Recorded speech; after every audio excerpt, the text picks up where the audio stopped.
Welcome to NEET academy. তো তোমাদের আজকে যেটা আপডেট সেটা হলো তোমাদের কেপি কনস্টেবল এর রেজাল্ট এবং তোমাদের মাঠ কবে হতে চলেছে। তো তার আগে বলে দিই, আজকে তোমাদের ডাব্লিউবি কনস্টেবল 2024 আজকে থেকে তোমাদের কিন্তু ইন্টারভিউ শুরু হচ্ছে। আজকে 29 তারিখ কিন্তু তোমাদের মানে তোমরা জানো যে তোমাদের ইন্টারভিউ শুরু হচ্ছে। তো তোমাদেরকে যারা যারা ইন্টারভিউ দেবে সমস্ত ক্যান্ডিডেটদেরকে অবশ্যই জানাই আমাদের চ্যানেলের তরফ থেকে বেস্ট অফ লাক। তোমরা অবশ্যই সেরাটা তোমরা পারফরমেন্স করে দিয়ে আসবে বা সেরা ইন্টারভিউটা দিয়ে আসবে, ঠিক আছে? তোমরা যতটা পারো ভালোভাবে বা যেগুলো ইন্টারভিউ প্রসেস যেমন কি ভালোভাবে এন্ট্রিটা নেবে, চেয়ারে বসবে, চেয়ারে বসে হেলান দিবে না, একদম স্ট্রেট থাকবে ফরওয়ার্ড। যেটা কোশ্চেন তোমাদের জানা থাকবে সেটা তোমরা বলবে, আর যদি জানা না থাকে তাহলে কিন্তু তোমাদের কোনো মানে জানি না বলে সিম্পলি অ্যান্সারটা দিতে হবে। এছাড়া তোমাদের যদি সিচুয়েশন বেসড কোশ্চেন ধরে তো অবশ্যই সেটা উত্তর দেওয়ার চেষ্টা করবে, কারণ সিচুয়েশন বেসড বলতে যেটা তো যতটুকু তোমার জানা থাকে সেটুকুই বলবে। এছাড়া সিচুয়েশন বেসডে তোমরা যদি বলো জানা নেই তাহলে কিন্তু এটা হবে না।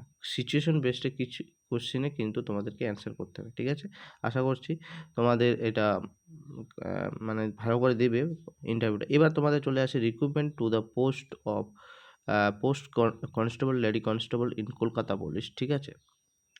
তো তোমাদের এই যে কনস্টেবলের পরীক্ষা হয়েছে, এবার রেজাল্ট কবে দেবে? রেজাল্ট তোমাদের কিন্তু ভোটের আগে দেওয়ার সম্ভাবনা আছে, তবে ভোটের পরেও কিন্তু একটা চান্স আছে। কেন বলছি? কারণ তোমাদের এই যে রিক্রুটমেন্টটা হবে এখন পিআরবি বোর্ডের হচ্ছে কি প্রসেস, সেটা হলো যারা কনস্টেবল ডাব্লিউবি কনস্টেবলে যারা ক্যান্ডিডেট সেই সমস্ত ক্যান্ডিডেটদেরকে কেপিতে যাতে এন্ট্রি করতে না পারে সেরকমভাবেই কিন্তু চলছে, এগোচ্ছে। কারণ সেই জন্য রেজাল্ট দিচ্ছে না। এবং মাঠ যে হবে, মাঠ মানে মাঠটার কথাও বলে দিই, মাঠ তোমাদের কিন্তু ভোটের পরেই হচ্ছে। 100% এই নিউজটা চলে এসেছে। মাঠ কিন্তু তোমাদের ভোটের পরেই হচ্ছে। এবার তোমাদের যে রেজাল্ট, সে রেজাল্টটা কি ভোটের আগে হবে সেটাও বলা যাচ্ছে না, কারণ তোমরা জানো যে রেজাল্ট তোমাদের কিন্তু দেওয়ার পর মাত্র 12 থেকে 15 দিনের পরেই কিন্তু তোমাদের মাঠ হয়। সেরকমই কিন্তু যদি তোমরা ধরে চলো তাহলে কিন্তু ভোটের পরেও কিন্তু রেজাল্ট হতে পারে, ঠিক আছে? তার আগে যে হবে না সেটাও এখনও আসছে না খবর, ঠিক আছে? তার আগেও দিতে পারে, তবে সম্ভাবনাটা একটু কম। আমার যেটুকু মনে হচ্ছে সেটা হলো ভোটের পরে রেজাল্টটা দেবে এবং ভোটের পরেই তোমাদের মাঠ হবে। মাঠ তো ভোটের পরে হচ্ছে, এটা কনফার্ম, ঠিক আছে? কারণ এটার রিক্রুটমেন্ট যেটা আছে ডাব্লিউবির, দেখো রেজাল্ট তোমাদের কবে দেবে, ঠিক আছে? ভোটের আগেও দিয়ে দিবে, আমি সেটাও বলছি, ঠিক আছে? এবার রেজাল্টটা তাহলে কবে দিচ্ছে? ভোটের আগে যদি দেয়। দেখো ডাব্লিউবি যেটা কনস্টেবল আছে, ডাব্লিউবি কনস্টেবল তোমাদের ইন্টারভিউ চলছে আজকে থেকে ইন্টারভিউ শেষ, মানে শুরু হচ্ছে, এবং যখন শেষ হবে তোমাদের কিন্তু রেজাল্ট কিন্তু ফেব্রুয়ারিতে দিয়ে দিবে, এবং ফেব্রুয়ারিতেই তোমাদের কিন্তু কী করাবে, জয়েনিং করাবে শেষের দিকে, ফেব্রুয়ারির শেষের দিকে জয়েনিং করাবে। তাহলে এদেরকে জয়েনিং করার পর তারপরে কিন্তু মার্চ মাসের ফার্স্ট উইকে কিন্তু রেজাল্ট দিতে চলেছে।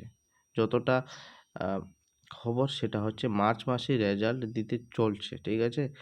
এবার তাহলে তোমাদের কি একটু প্রথম থেকে আবার যদি তোমরা বুঝতে না পারো, তোমাদের ডাব্লিউবি কনস্টেবল সেটা তোমাদের ইন্টারভিউ চলছে, এবং ইন্টারভিউর শেষ হওয়ার পর ফেব্রুয়ারি মাসেই কিন্তু তোমাদের জয়েনিং হবে।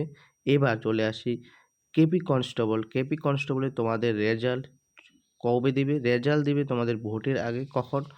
যদি ভোটের আগে দেয় তাহলে তোমাদের রেজাল্ট হবে যখন ডাব্লিউবি কনস্টেবল জয়েনিং হবে, তারপর তোমাদের রেজাল্ট পাবলিশ হবে। এছাড়া তোমাদের ভোটের পরেও রেজাল্ট দেওয়ার একটা প্রবণতা রয়েছে, কারণ তোমাদের ভোটের পর যেহেতু মাঠ হচ্ছে সেই জন্য কিন্তু ভোটের পরেও রেজাল্ট দিতে মানে দিতে পারে। মাঠ যেহেতু হচ্ছে, কারণ মাঠ কখন হয়, প্রত্যেকটা এক্সাম তোমরা দেখেছো, ডাব্লিউবি এসআই, কেপিএসআই কনস্টেবল, ঠিক আছে? ডাব্লিউবি কনস্টেবল যে হলো সেগুলো 10 থেকে 15 দিনের পরেই কিন্তু রেজাল্ট পাবলিশ হওয়ার পরেই কিন্তু তোমাদের মাঠ হচ্ছে। সেই প্রসেসটা যদি তোমরা ভেবে দেখো, ঠিক আছে?